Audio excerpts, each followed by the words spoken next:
If you want to automatically turn on low power mode on your iPhone 16e, first of all, make sure that you have your shortcuts installed. Now let's open up your shortcuts. Then we gotta choose automation right here at the bottom. Now let's press plus. So first of all, we have to find our battery level.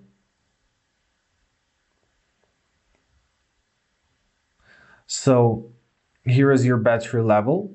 When battery level falls below, and let's set it on 20% for example, and let's choose to run immediately. Now press next.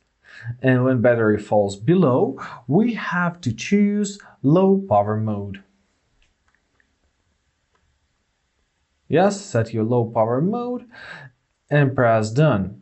Great, now we have this automation.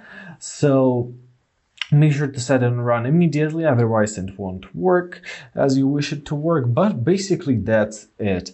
And I hope this video is helpful. Thank you so much for watching. Have a great day and please consider subscribing to our channel.